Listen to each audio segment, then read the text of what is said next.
మన మందిరమునకు ఎవరన్నా నూతనంగా వచ్చినట్లయితే వాళ్ళకి హృదయపూర్వకమైన స్వాగతాన్ని తెలియచేస్తున్నా.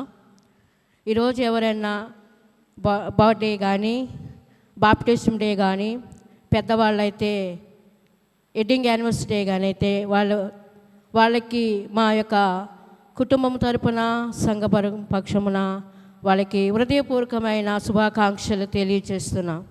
ఆమేన్. చిన్న ప్రార్థన చేసుకొని వాక్య భాగంలోకి వెళ్దాం. దయతో కళ్ళు మూసుకోనండి. మహాదేవ, గొప్ప దేవ, అధిక శక్తిమంతుడా, స్తోత్రాలు కూడా ఈ సమయమందు పునరుద్ధానమందు నీ సన్నిధిలో చేరి నీ వాక్కు వినుటకు, విధేయత చూపుటకు శ్రద్ధ భక్తి మాకు దయచేయమని, మీరే మాతో మాట్లాడమని, వినగల చెవు గ్రహించగల బుద్ధి మాకు అనుగ్రహించమని యేసుక్రీస్తు నామమున ప్రార్థించి అడుగు పొందున్నాం తండ్రి. ఆమేన్. దయచేసి కూర్చోండి. సమయంలో పరిశుద్ధాత్మ దేవుడు నీతో నాతో మనందరితో మాట్లాడుటకు ఇష్టపడుతున్నాడు. పరిశుద్ధ గ్రంథము నుండి కీర్తనల గ్రంథము 42వ కీర్తనలు మనము చదువుకుందాం. ఆ కీర్తన విషయంలో చూస్తే ఇశ్రాయేలు జాతికి ఉద్దేశించి వ్రాయబడిన కీర్తనగా మనము చూస్తున్నాం. ఒకసారి చదవండి. మొదటి చరణం. దుప్పి నీటి వాగుల కొరకు ఆశపడినట్లు దేవా, నీ కొరకు నా ప్రాణము ఆశపడుచున్నది. ఈ సమయంలో ఈ యొక్క వాక్య భాగము నుండి ఇచ్చే అంశం ఏంటంటే, జీవమగల దేవుని దర్శించుట ఎట్లు. జీవమగల దేవుని దర్శించుట ఎట్లు. నీవు దేవునిపై దృష్టి ఉంచినప్పుడు నీ జీవితము, నా జీవితం మరింత తేటగా ఆయన సన్నిధిలో కనిపిస్తున్నది. ఎప్పుడైతే నీవు దేవుని దృష్టిలో దృష్టి పెడతావో మరింతగా నీ జీవితాన్ని తేటగా దేవుడు చూపిస్తాడు. మనము కృంగిపోయినప్పుడు, వెలత చెందినప్పుడు, అసలు ఈ యొక్క రచయిత్రి ఇక్కడ చూపిస్తున్నది ఏంటంటే, మనం కృంగిపోయి నిరాశలో ఉన్నప్పుడు ఎత్తుకులాట ఏమిటి, ఎవరు కాల్ చేస్తారు, ఎవరు నన్ను బలపరుస్తారు, ఎవరు నన్ను ధైర్యపరుస్తారు, ఎవరు నాకు సహాయం చేస్తారు అని ఏదేదో మనం చూడటం కాదు. కానీ ఇక్కడ రచయిత్రి ఏమి రాస్తున్నాడంటే, దేవుడిచ్చే వరాలు కాదు, దేవుడిచ్చే పేరు ప్రత్యక్షలు కాదు, దేవుడిచ్చే మరి ఈ లోకంలో ఇచ్చే అధికారం ఏమీ కాదు, కానీ సాష్టాంగము దేవుడే, దేవుణ్ణి కలిగి ఉండట ధన్యత అని ఈ యొక్క రచయిత్రి రాస్తున్నాడు. దేవుణ్ణి కలిగి ఉండుట, దేవుని కలిగి ఉండటం ద్వారా దేవుని యొక్క ఈ యొక్క విశ్వాన్ని సృష్టించిన సృష్టికర్తను వ్యక్తిగతంగా నీవు నేను ఆయన సన్నిధిని అనుభవించాలి. వ్యక్తిగతంగా ఆయనతో సహవాసాన్ని, సన్నిహితాన్ని కలిగి ఉండాలి. దేవుడు నేను తెలిసిన దేవుడు, నేను చెప్పగలను, పలానా వారు నాకు తెలుసు నేను అంటాను, కానీ వాళ్ళకు నేను తెలియాలి కదా. అలాంటప్పుడు దేవునితో నాతో దేవుడు కలిసి నేను సన్నిహితం సహవాసం చేస్తేనే అది ఎంతగానో బలం పొందుతాము. అయితే ఇక్కడ ప్రపంచంలో ఏది సంపాదించుకోపోయినా ఆ దేవుణ్ణి కలిగి ఉండట ధన్యత అనేది ఈ యొక్క రచయిత్రి కూడా మనము చదవటం, ఇక్కడ రాయటం జరుగుతున్నది. ఎంత ఉన్నా ఏమి ఉన్నా దేవుణ్ణి కలిగి ఉండట బహు ధన్యత అంటున్నాడు. దుప్పి నీటి వాగుల కొరకు ఆశపడినట్లు నీ కొరకు నా ప్రాణము ఆశపడుచున్నది. ఇక్కడ ఈ యొక్క కీర్తన మరి కోరాకు కుమారులు రచించి ఉన్నారు. కొంచెముగా మీకు కోరాకు పరిచయం చేస్తా. కోరాకు అంటే మోషే కాలంలో ఉన్న వ్యక్తి. దైవజనులకు ఆ యొక్క దేవుడి చేత ఏర్పరచుకున్న మోషేకు వ్యతిరేకంగా లేచిన కోరాకు ఆ యొక్క యాజకత్వాన్ని ఆశించాడు. అధికార దాహముతో తిరుగుబాటు చేస్తున్నాడు, వ్యర్థంగా మాట్లాడుచున్నాడు. అయితే దేవునికి కోపము కలిగినది. దేవుడు ఏర్పరచుకున్న మోషే మీద లేచినప్పుడు దేవునికి కోపం వచ్చినది. కోరాకు అంటే బట్టతల కలిగిన వాడు. అయితే కోరాకు మోషే మీద తిరుగుబాటు చేసినప్పుడు, వ్యతిరేకంగా లేచినప్పుడు దేవునికి ఆగ్రహము వచ్చినది. ఈరోజు చూసినట్లయితే దేవుని యొక్క దాసులను, దేవుని సేవకులను ఇష్టం వచ్చినట్లుగా చాలామంది మాట్లాడుతున్నారు, వ్యర్థముగా మాట్లాడుతున్నారు. ఒకవేళ వాళ్ళు పొరపాటు చేస్తే దేవుడు చూసుకుంటాడు. అయితే వ్యర్థముగా గర్వపు మాటలతోనూ ఇష్టం వచ్చినట్లుగా దేవుడు అభిషేకించిన వ్యక్తిని తూడనాడితే దేవుడికి ఇష్టం లేదు. అందుకే కోరాకు కొంతమందిని తయారు చేసి 250 మందిని తయారు చేసి వ్యతిరేకంగా నిలిచినప్పుడు దేవుడికి కోపం వచ్చినది. అదే మనం చూసినట్లయితే, మీరు చదువుకున్నట్లయితే సంఖ్యాకాండం 32వ అధ్యాయంలో, ఇప్పుడు చదవద్దు, మీరు చదువుకోండి.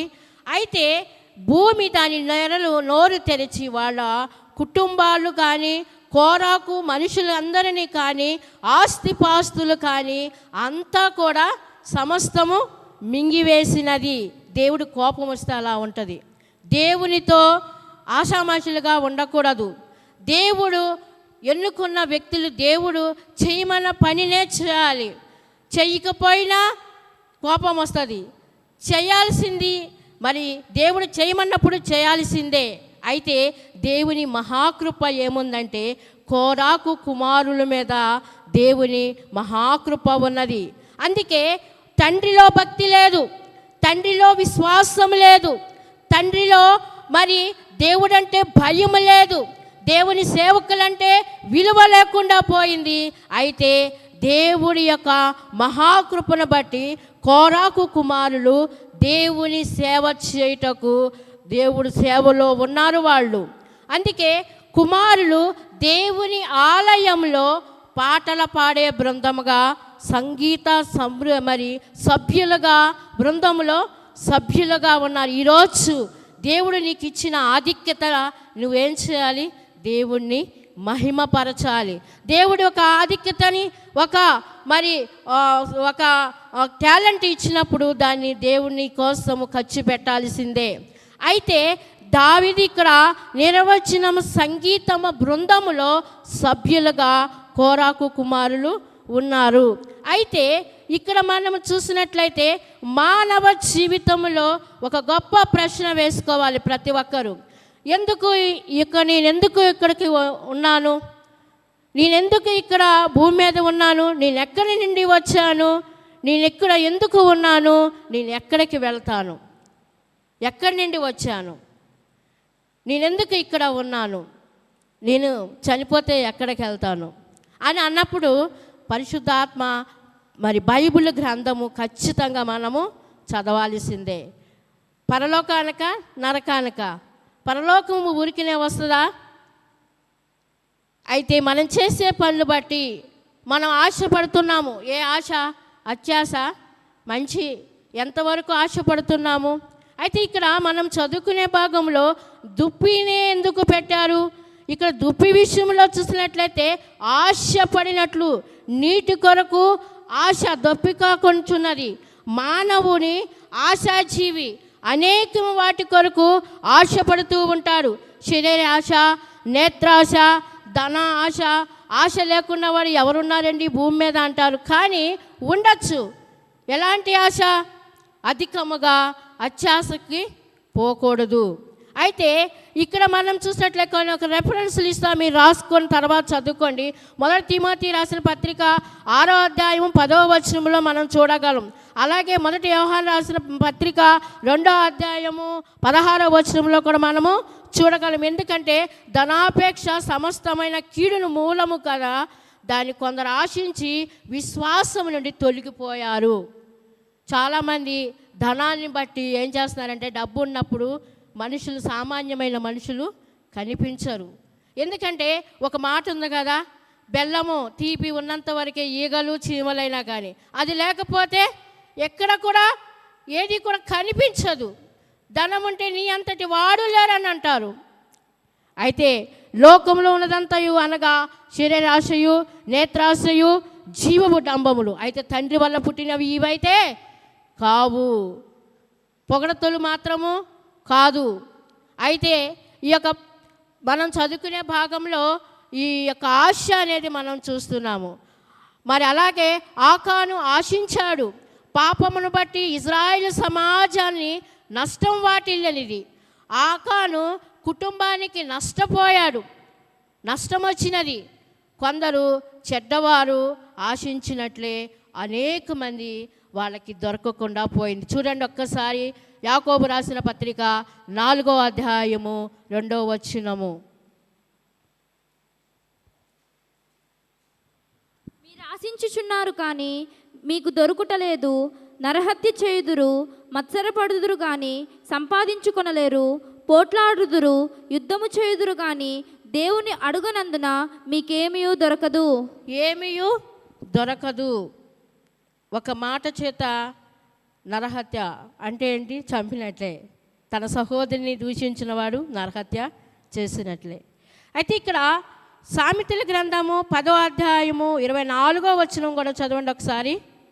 భక్తిహీనుడు దేనికి భయపడునో అదే వాని మీదికి వచ్చును, నీతిమంతులు ఆశించినది వారికి దొరుకును. నీతిమంతుడు ఆశించినది అది దొరుకును అంటున్నాడు. ఏదైతే నువ్వు ఆశిస్తావో ఖచ్చితంగా దేవుడు తీరుస్తాడు. నీతిమంతులు ఆశించినదే దొరుకును. అలాగే మొట్టమొదటిగా మనం చూసినట్లయితే దేవుని కొరకు ఆశ కలిగి ఉండాలి. జీవము గల దేవుని దర్శించుట ఎట్లులో దేవుని కొరకు ఆశ కలిగి ఉండాలి. దేవుడు అనేది ఆశగా నీవు ఉండాలంటున్నాడు. కీర్తన గ్రంథము 107:9వ చరణము. ఏలయనగా ఆశగల ప్రాణమును ఆయన తృప్తిపరిచి ఉన్నాడు, ఆకలి గునిన వారి ప్రాణమును మేలుతో నింపి ఉన్నాడు. చాలు, మేలుతో నింపి ఉన్నాడు. దుప్పి నీటి వాగుల కొరకు ఆశపడినట్లు దేవా నీ కొరకు నా ప్రాణము ఆశపడుతున్నది. ఆ ఆశ ఎలా ఉండాలంటే దేవుని చూడాలని ఆశ ఉండాలి. దేవుని కొరకు దుప్పి ఎలాగో ఆశపడినదో, దుప్పి విషయంలో చూస్తే దుప్పి ప్రవహించే నీరే, అంటే అది దానికి పారే నీరంటేనే ఇష్టము.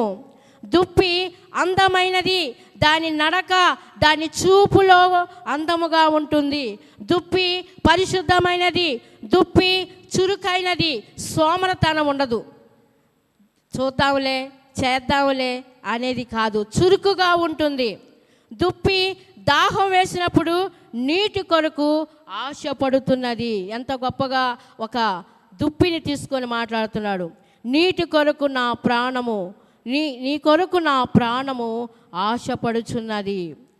నా ప్రాణము దేవుని కొరకు తృష్ణ గొనుచున్నది. తృష్ణ అనేది ఉండాలి. జీవము గల దేవుని కొరకు తృష్ణ గొనుచున్నది. దేని కొరకు అంటే నేను దేవుని సన్నిధికి నేనెప్పుడు వచ్చేదను, ఆయన సన్నిధి నేనెప్పుడు కనపడేదను. ఎంత గొప్ప మాట అండి. అది దాహం వేసినప్పుడు అంటండి నీటి కొరకు ఆశపడుతున్నది.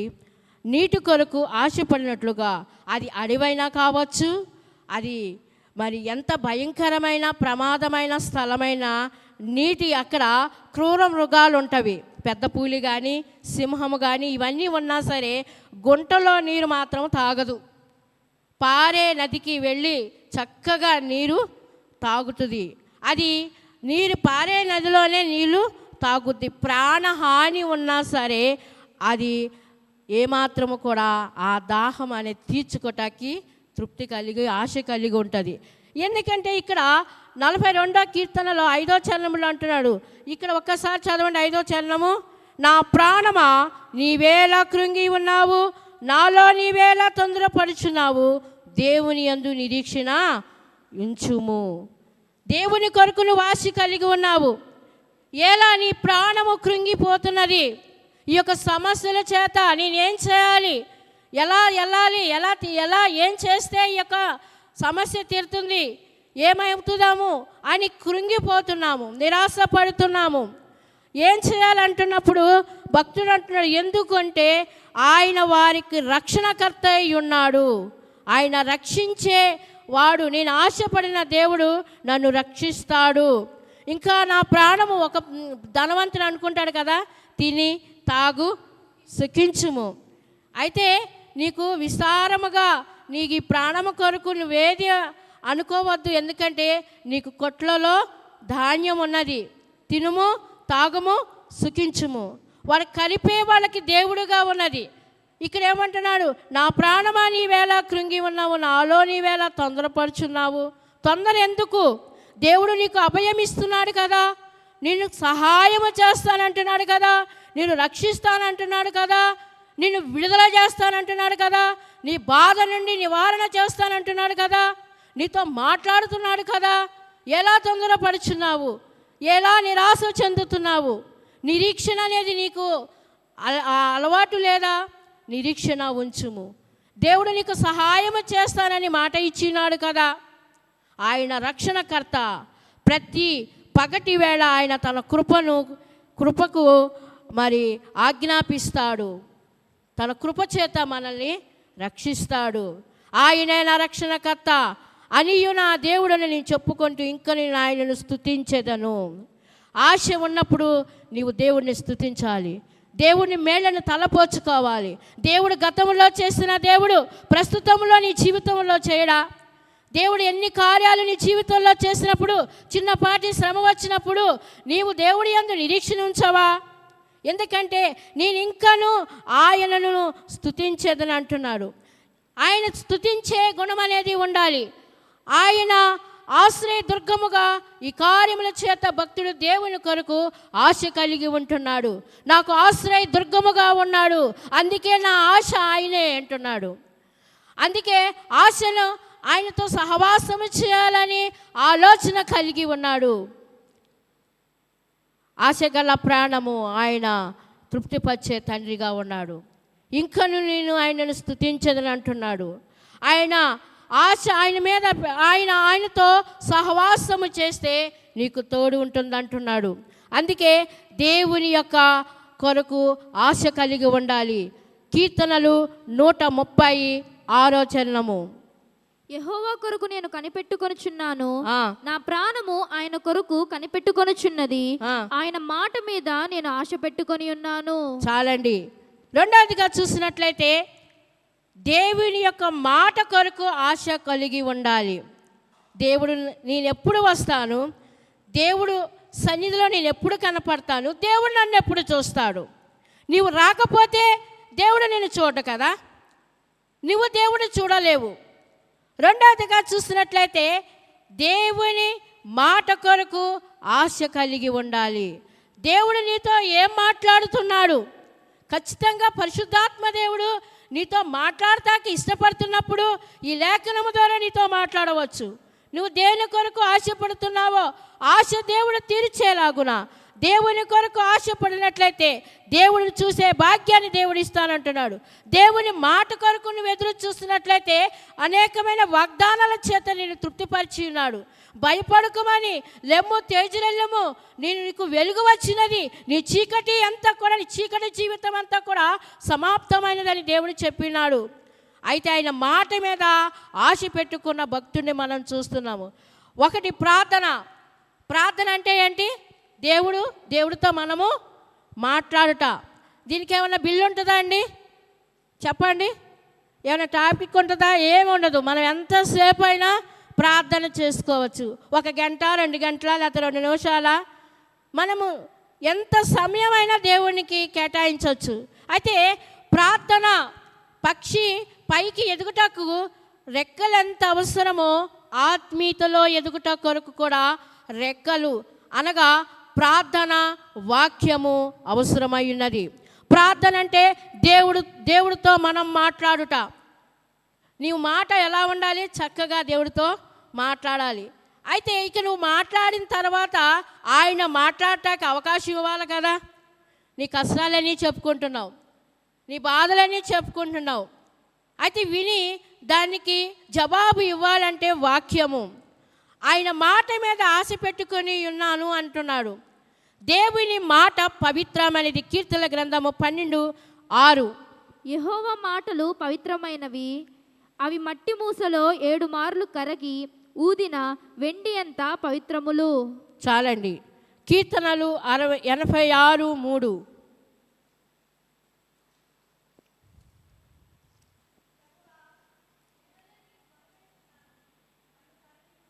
నన్ను కరుణించుము, దినమెల్లా నీకు మొర పెడుతున్నాను, నన్ను కరుణించుము.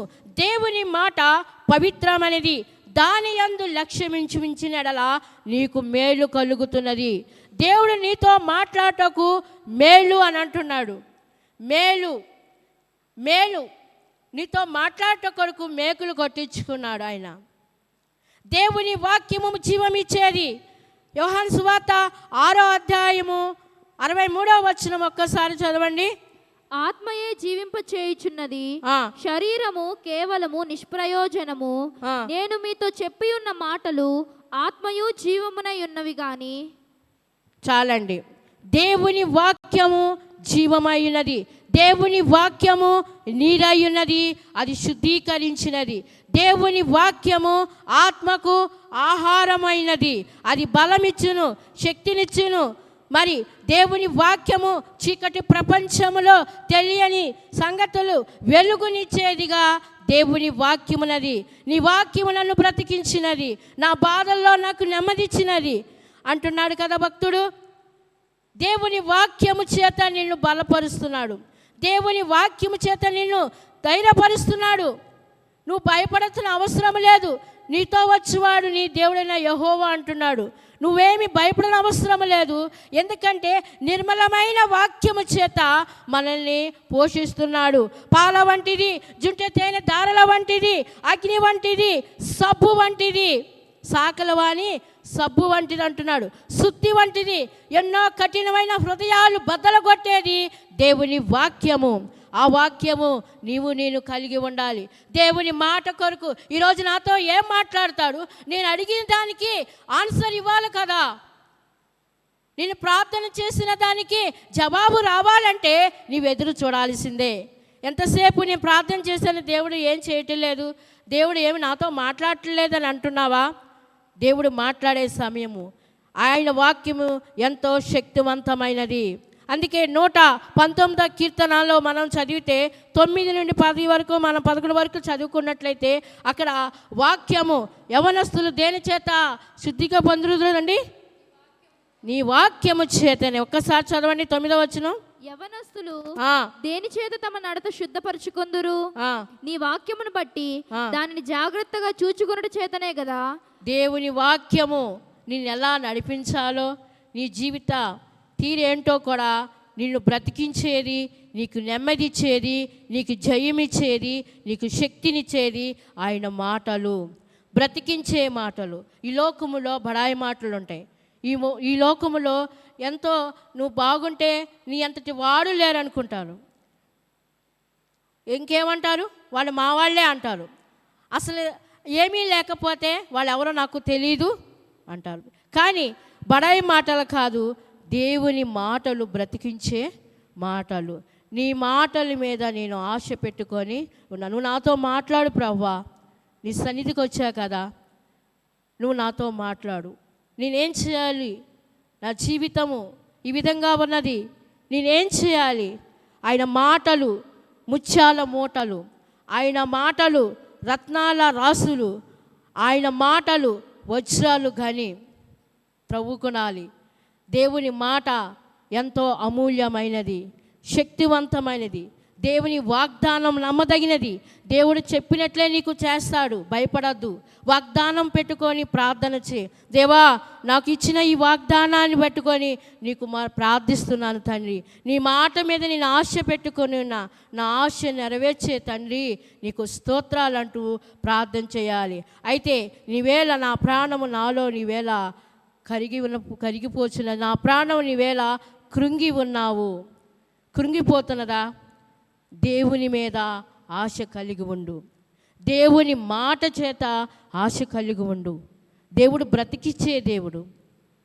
ఆయన నీ జీవితానికి మరి ఒక దిక్కుగా ఒక వాక్యం అనేది విత్తనము లాంటిది. అది మొలకెత్తితే నువ్వు ఫలభరితమైన జీవితాన్ని జీవిస్తావు. అందుకే దేవుని వాక్యము ఉన్నతమైనది, దేవుని వాక్యము శక్తి కలిగినది. కాబట్టి మనము దేవుని వాక్యాన్ని అనుసరించి నడవాలి. మూడవదిగా చూద్దాము, కీర్తనల గ్రంథము 84:1-2 వచనాలు. సైన్యములకు అధిపతి వగు యెహోవా, నీ నివాసములు ఎంత రమ్యములు. యెహోవా మందిరావరణములను చూడవలనని నా ప్రాణము ఎంతో ఆశపడుచున్నది, అది సొమ్మసిల్లుచున్నది. జీవము గల దేవుని దర్శించుటకు నా హృదయమును నా శరీరమును ఆనందముతో కేకలు వేయుచున్నది. చాలండి. మూడవదిగా దేవుని మందిరములకు వెళ్ళుట కొరకు ఆశ కలిగి ఉండాలి. ఇక్కడ ఆరాధన గుడారము దేవస్థానమును పేర్కొనబడిన విశేషము. దేవుని సంఘము విశ్వాసులకు సహవాస కేంద్రముగా ఉన్నది. దేవుని యొక్క సన్నిధిలో మనము రావాలి, అందరు కలిసి ఆయనతో సహవాసము చేయాలి. దేవుని మందిరానికి రావాలి, అది నీకు నాకు ఎంతో ధన్యత. ఇక్కడ కోరాకు కుమారులు ఏమంటున్నారంటే, ఎలాగూ నీ మందిరానికి రావాలి. ఒకవేళ ఈ మందిరము ఎంత పెద్దగా ఉన్నది, రమ్యాన్ని గురించి అక్కడ వర్ణించటం లేదండి. అంటే ఏంటి దాని అర్థం? చాలామంది మీరు ప్రార్థనకి వెళ్తున్నారంటే వెళ్తున్నాము, చాలా పెద్ద చర్చి అండి, చాలా మంచి కప్పు, మళ్ళీ బెంచీలు ఉన్నవి, అలాంటివి చాలామంది కొంతమంది మనం చూస్తుంటాం. ఈరోజు నీకు వాక్యం ఏం చెప్పారంటే, వాక్యం కాదు కానీ అక్కడ అసలు భోజనం పెట్టారు, అసలు సాంబార్ ఉన్నది, అలాంటి మాటలు. అంటే వాళ్ళ దృష్టి ఎలా ఉన్నది, వాళ్ళ ఆశ ఎలా ఉన్నది? భోజనాల మీద, ఆ చూపుల మీద దేవుడు నీతో ఏం మాట్లాడుతున్నాడో, దేవుని సన్నిధికి నువ్వు ఎలాంటి స్థితిలోకి నువ్వు వెళ్ళి ఉన్నావో. అందుకే సైన్యముల అధిపతిన యెహోవా నీ నివాసం ఎంత రమ్యము. అంటే ఏంటి? యెహోవా మందిరము ఆవరణలో చూడాలని నా ప్రాణం ఎంతో ఆశ అనేది ఉండాలి. దేవుని సన్నిధికి ఒక్కటే ఆశ ఏంటో తెలుసా? నేను దేవుని సన్నిధికి ఎప్పుడు వస్తాను, దేవుడు నన్ను ఎప్పుడు చూస్తాను, నేను దేవుడిని ఎప్పుడు చూడాలి అనే ఆశ ఉండాలి. నా ప్రాణం ఎంత ఆశపడుచున్నది, అది సొమ్మసిల్లిపోతుందంట. అంత ఆశ దేవుని సన్నిధిలో రావాలనేది, అంత సొమ్మసిల్లిపోయే ఆశ. జీవము గల దేవుని దర్శించుట కొరకు నా హృదయము నా శరీరము ఆనందంతో కేకలు వేస్తున్నది. ఎందుకో తెలుసా? ఈ లోక బంధాలన్నీ ఒక రోజున ఒక ప్రభు సన్నిధి నాకు అప్పగించాడు పరిచర్య. ఈ పరిచర్యలో బాగా సాగుతున్నప్పుడు కొన్ని సమస్యలు కుటుంబంలో నుండి రావచ్చు, బంధువులు ఏదన్నా దగ్గర రక్త సంబంధికుల్లో శ్రమలు రావచ్చు. వెంటనే పరిశుద్ధాత్మ దేవుడు ఒక పాఠాన్ని గుర్తు చేశాడు. ఇక లోక బంధాలు మరచి, ఆ పాట ఎంత ఇదిగా తెలుసా? ఈ లోకం అన్నీ పెట్టుకుంటే దేవుడి మీద అంతా కూడా దృష్టి పోతుంది. దేవుడి మీద నీకు కలిగిన బాధ అంతా ఆయన మీద పెట్టు, నీకున్న సమస్య అంతా ఆయన దగ్గరికి చెప్పుకునే స్థలం ఇది. దేవుని సన్నిధికి ఇక్కడ చర్చి అంతా మందిరం అలా ఉంది, మంచి కప్పు ఉంది, ఏసీ ఉందా, ఫ్యాన్ ఉందా, అలాంటి కాదు. జీవము గల దేవుడిని నేను దర్శించానా లేదా, ఆయన నాతో మాట్లాడా, ఆయన స్వరము నేను విన్నానా? దావీదు భక్తుడు అంటాడు, నీ సన్నిధికి నేను వచ్చానయ్యా, నేను మొరపెట్టగా నా శ్రమలో నేను ఒక్కసారి 18వ కీర్తన చదవండి ఒకసారి. నా శ్రమలో నేను మొరపెట్టాను, అయితే ఆయన ఆలయంలో ఆలకించినాడు. ఒక్కసారి 6వ వచనం, నేను యెహోవాకు మొర్రపెట్టి, నా శ్రమలో నేను యెహోవాకు మొరపెట్టి తిని, నా దేవునికి ప్రార్థన చేసి తిని, ఆయన తన ఆలయములో ఆలకించి నా ప్రార్థన అంగీకరించి ఉన్నాడు. ఆలకించి నువ్వు చేసే ప్రార్థన దేవుడు ఆలకిస్తున్నాడా? ఎంతసేపు దేవుని సన్నిధిలో ప్రార్థిస్తున్నావు? వస్తున్నావు వెళుతున్నావేనా? ప్రార్థన దేవుడు ఆలకించే మందిరం ఇది. జీవమగల దేవుడు ఉన్నాడు కనుక మనం ప్రార్థించాలి. దేవుని మహిమ ఉన్నది కాబట్టి మనం దేవుని సన్నిధిలో రావాలి. దేవుని తేజస్సు ఉన్న స్థలం ఇది, దేవుని ప్రసన్నత ఉన్న స్థలం ఇది. సర్వ సమృద్ధి కలిగిన మందిరము నీకు సమస్తలు తీసివేసి సమృద్ధి అయిన జీవాన్ని ఇస్తానంటున్నాడు. ఆనందము మేళ్లను ఉన్నది కాబట్టి దేవుని మందిరాన్ని నువ్వు అసలు అలక్ష్యం చేయకూడదు, నిర్లక్ష్యం అనేది చేయకూడదు. మేళ్ళు ఇవ్వటానికి సిద్ధపడుతున్నాడు, ఆనందాన్ని ఇవ్వటానికి సిద్ధపడుతున్నాడు ఆయన. నువ్వు వస్తే నీకు ఇస్తానంటున్నాడు. దేవుని దృష్టి నిలిపే స్థలం ఇది. నువ్వు దేవుని దగ్గరికి వచ్చి ఒక మామూలుగా వ్యక్తిగా వచ్చి టైం పాస్ కోసం ఏ పని చేయొద్దు. చాలామంది భవిష్యత్తులు పాడు చేసుకుంటున్నారు. టైం పాస్ కోసం ఫోన్లు రాంగ్ కాల్ చేసి జీవితాలు సర్వనాశనం చేసుకుంటున్నారు. అయితే దేవుని దృష్టి నిలిపే స్థలం ఇది. దేవుని సన్నిధికి వచ్చినప్పుడు, ఆయన సన్నిధిలో నీవు మొరపెట్టినప్పుడు దేవుడు ఆలకించి అంగీకరించి ఆమోదముద్ర వేస్తాడు.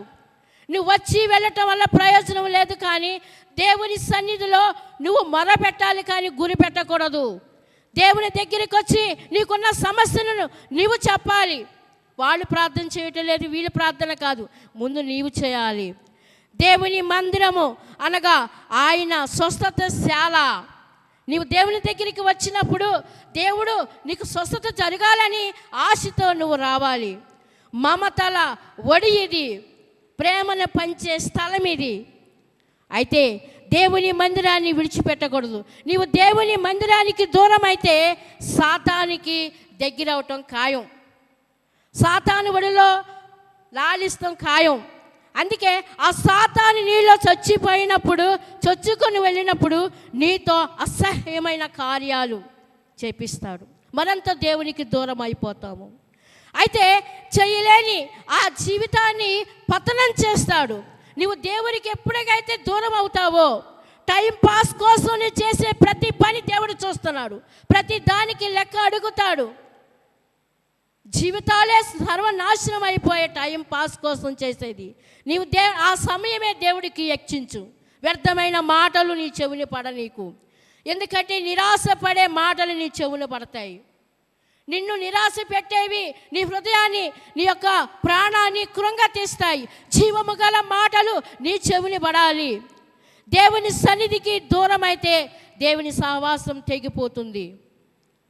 అయితే దేవుడి సన్నిధి, ఆ యొక్క ప్రార్థన, ఆ వాక్యము మరి చేయకపోతే, ప్రార్థన చేయకపోయినా, వాక్యము చదవకపోయినా నువ్వు సాధించేది ఏమిటి? బహుమానాలు ఏమీ ఉండవు, కానీ సాతానుడు చేతిలో పడి నలిగిపోయి జీవితమే పతనమైపోతుంది. జాగ్రత్త. దేవుని మందిరానికి మరి దూరం కావటం క్షేమము కాదు. అంటే అది నీకెంతైనా మంచిది కాదు. దేవుని సన్నిధి దూరం కావటం అంటే ఆయనకి ఇష్టం లేదు. అయ్యో, నా బిడ్డ నాకు దూరంగా నిలిచి ఉన్నాడు. ఈరోజు వస్తారా? చాలామంది దేవుని సన్నిధికి రావటానికి ఒక్కళ్ళే వస్తారు. దయచేసి మిమ్మల్ని కించపరుస్తాకైతే కాదు, కుటుంబం అంతా రావాలి. నీవు వస్తావు, దేవుని వాక్యం వింటావు, మంచిదే. భర్తని తీసుకురా, భార్యని తీసుకురా, బిడ్డలు తీసుకురా, కుటుంబం అంతా కూడా దేవుని కంచె వేస్తాడు. లేకపోతే సాతానుడు లోకంలో బిడ్డలను వాడుకుంటాడు, ఇక్కడ తన యొక్క బిడ్డల్ని దేవుడు వాడుకుంటాడు. అందుకే కుటుంబం అంతా కూడా దేవుని సన్నిధిలో హాజరవ్వాలి. ఒక కుటుంబం ఏదైనా వివాహానికి కానీ వెళ్ళినప్పుడు కుటుంబంతో రండని ఆహ్వానిస్తారు. దేవుని సన్నిధికి నువ్వు రావాలి, ఆశ అనేది నీకు ఉండాలి. అయితే దేవునికి గనక దూరం అయితే దేవునికి కోపము రగులుకుంటుంది, చిరాకు పుట్టిస్తాము. ఆయన సంఘానికి నీవు వెళ్ళటమే కాకుండా ఈ వారం వెళ్తా అంటావా, వచ్చే వారం వెళ్దాంలే, ఆ పై వచ్చే వారం వెళ్దాం, ఇప్పుడు ఏం చేస్తాంలే అని అనుకుంటున్నావు. కానీ దేవుడు జీవము గల దేవుడు ఉండే స్థలం అనేది, దేవుడు మహిమ ఉండే స్థలం ఇది. దేవుడు నీ సమస్య తీర్చే సమయం ఈ స్థలములో నువ్వు చెప్పుకుంటే ఖచ్చితంగా ఆయన ఆలకిస్తాడని నువ్వు ఎరగాలి. కాబట్టి నువ్వు రావాలి. ఒకళ్ళకి ఆటంకకరంగా ఉండకూడదు. ఎందుకంటే నిన్ను బట్టి నీ కుటుంబానికి శాపం అనేది రాకూడదు. నిన్ను బట్టి నీ యొక్క సమాజానానికి అపాయం అనేది రాకూడదు. ఎందుకంటే దేవుడు యుగయుగములు ఉన్నవాడు, సజీవుడైన దేవుడుగా ఉన్నాడు. చూడండి, కీర్తనల గ్రంథము 16:11 చరణం. జీవ మార్గమును నీవు నాకు తెలియజేసేదవు, నీ సన్నిధిని సంపూర్ణ సంతోషము కలదు, నీ కుడి చేతిలో నిత్యము సుఖములు కలవు. చాలండి. ఎంత బాధ ఉన్నా, ఎంత వేదన ఉన్నా, నువ్వు దేవుని దగ్గరికి ఆశతో నువ్వు రా. ఆయన అంటున్నాడు, ఆయన సన్నిధిలో సంతోషం ఉన్నది, అది ఎవ్వరు తీసుకోలేరు.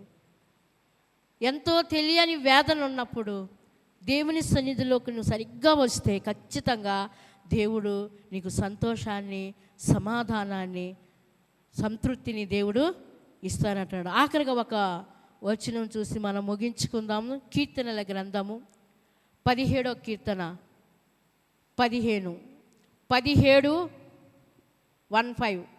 నేనైతే నీతి గలవాడనై నీ ముఖదర్శనము చేసేదను. నేను మేల్కొనున్నప్పుడు నీ స్వరూప దర్శనముతో నా ఆశను తీర్చుకొందును. చాలండి. దావీదు పలుకుతున్న మాట.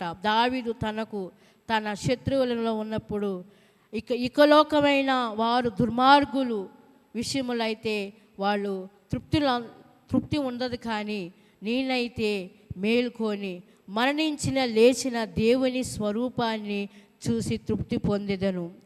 యేసయ్య మన కొరకు చనిపోయాడు. మన పాప దోషాల కొరకు, శాప భారాల కొరకు ఆయన అనుభవించి ఉన్నాడు. ఆయన ముఖ దర్శనం నువ్వు చూడగలిగినావా? దేవుని సన్నిధిలో ఎంతవరకు నువ్వు గడుపుతున్నావు? ఆయన సన్నిధికి నువ్వు దూరంగా ఉంటున్నావా? 3 విషయాలు ఈ యొక్క సమయంలో మనము గమనం వేసుకున్నాం కదా. దేవుని కొరకు ఆశ కలిగి ఉండాలి. దేవా, నీ మీద నేను ఆశ కలిగి ఉన్నాను, నువ్వు తప్ప నాకెవరున్నారు? దేవుడిచ్చే వరాలు కాదు. ఒక యువరాజు పక్క దేశంలో పట్టుబడి బంధించి ఒక ఎత్తైన కోట మీద బంధించి ఉన్నారు, పాడుబడిపోయిన గృహములో. అక్కడ పైనుంచి చూస్తున్నప్పుడు కింద కొందరు పనులు చేసుకుంటూ ఉన్నారు.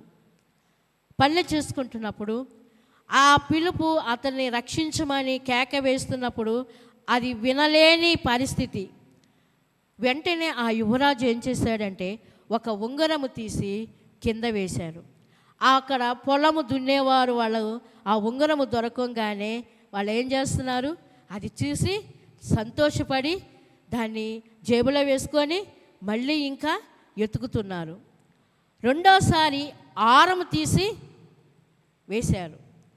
అది కూడా ఇంకా సంతోషం తీసుకొని ఇంకా అది తీసుకొని దాచుకొని మళ్ళీ పైకి మాత్రము చూడటలేదు, కిందే ఎత్తుకులాడుతున్నారు. మూడోసారి ఏం చేశాడు, వీళ్ళు వినటలేదు, నేను మాట్లాడినా వింటలేదు, వీళ్ళకి సరైన విలువైన వస్తువులు ఇచ్చినా పైకి చుట్టలేదు, అది ఎక్కడి నుంచి వచ్చిందని చుట్టలేదు. ఈసారి ఏం చేయాలి, ఒక పెద్ద బండరాయి తీసుకొని వాళ్ళ నెత్తి మీద వేశారు. ఎందుకు ఇది మాట ఎందుకు చెప్పామంటే, దేవుడు మేళ్ళు అయితే మనము పొందుకుంటున్నాము, అది ఎక్కడి నుంచి వచ్చినది? ఆ మేళ్ళు పొందుకుంటున్నాం, కానీ ఆ మోక్షదాత, ముక్తిదాత, జీవప్రదాతని వదిలిపెట్టి ఈ లోక విషయములో, ఈ లోక కార్యాల విషయంలో ఎతుకులాడుతూ ఉన్నాము. కానీ జీవము గల దేవుణ్ణి దర్శించుట ఎంత ధన్యత! ఆ దేవుణ్ణి కలిగి ఉండట, దేవుని మాట మీద ఆశ కలిగి ఉండట, దేవుని మందిరానికి నేను ఎప్పుడు వెళ్ళాలి, ఎప్పుడు ఆయనకి నేను కనపడాలి అనే ఆశ అనేది మనకున్నప్పుడు ఖచ్చితంగా మనం తృప్తి పొందుకుంటాం. ప్రార్థన చేసుకుందాం, మోకరించండి. దేవుడి మాటలు దీవించునుగాక. ఆమేన్. ఆయన సన్నిధి మనతో ఉంటే మనకి ధన్యత. ఆయన సన్నిధి నాతోనే ఉంటుంది. ఒక తీర్మానం చేసుకో, దేవుని సన్నిధి మనతో ఉంటే చాలు. నిన్ను దూరం చేసే డబ్బు నాకు వద్దయా. ప్రతి ఒక్కరు తీర్మానం చేసుకోండి. దేవా, నీ మాట మీద నేను ఆశ కలిగి ఉన్నాను, నీవే నా ఆశయ, నీవే నా ధ్యాసయ. నువ్వు నాతో మాట్లాడు ప్రభువా, నువ్వు నాతో మాట్లాడు. నీ మందిరానికి మానక నేను వస్తానయ్యా. ఏ స్థలములో ఉన్నా నీ సన్నిధికి నిన్ను మహిమపరిచే స్థలములు మరియా, జీవమిచ్చేది ఆయన. నిన్ను దూరం చేసేది నాకు ఈ డబ్బు వద్దయా, ఈ పదవి ప్రఖ్యాత, పేరు ప్రఖ్యాత నాకు వద్దయా. నిన్ను దూరం చేసే సమృద్ధి వద్దయా, నిన్ను దూరం చేసే సంపద నాకు వద్దయా. యేసయ్యా, నీ ఉంటే నాకు చాలయా. ఆశ నీకు కలిగి ఉంటే ఒక తీర్మానం చేసుకో. నీకు ఎన్ని కష్టాలు వచ్చినా, ఎన్ని నష్టాలు వచ్చినా, ఏ బాధ వచ్చినా ఆ జీవము గల దేవుడిని దర్శిస్తానయ్యా అని తీర్మానం చేసుకో. నీ దేవుని సన్నిధి మాట మీద ఆశ కలిగి ఉన్నానట్లయితే నీ కుడి చేయి పైకెత్తి ఒక తీర్మానం చేసుకో. దేవుడు ఈరోజు నాతో మాట్లాడి ఉన్నాడు. దేవా, నీ నుండి నేను దూరం అవ్వలేను. దేవా, నీకు స్తోత్రాలు అంటూ ప్రార్థన చేసుకుందాం. దేవా, నీకు వందనాలు.